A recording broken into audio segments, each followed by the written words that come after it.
প্রাথমিক তদন্তে আমরা যতটুকু জেনেছি যে সে আসলে বাইরে প্র্যাকটিস করতো বা প্যাশন দেখতো। তো এটা আসলে চাকরি বিধি অনুযায়ী এটা আসলে সম্পূর্ণভাবেই অবৈধ। এটা আসলে কোনোভাবেই তার চাকরির সাথে এটা যায় না। এছাড়া তার নিয়োগ সংক্রান্ত যে সমস্ত কাগজপত্র রয়েছে এগুলো আমরা দেখেছি।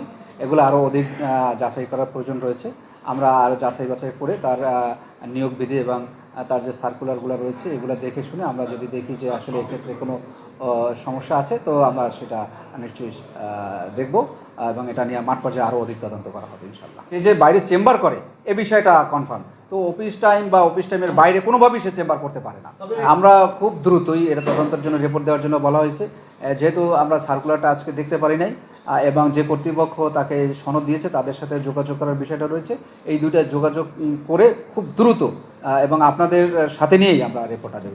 মহোদয়ের একটি রিপোর্ট আমার কাছে আছে। তিনি রিপোর্ট দিয়েছেন যে তার এই সমস্ত রেজিস্ট্রেশনগুলো নেই, এটা সঠিক নয়। তো যেহেতু তার রিপোর্ট, সে যেহেতু জেলার একজন সিভিল সার্জন, তার রিপোর্টকে আমরা অবশ্যই মূল্যায়ন করি এবং সেই অনুযায়ী তার বিরুদ্ধে ব্যবস্থা গ্রহণ করা।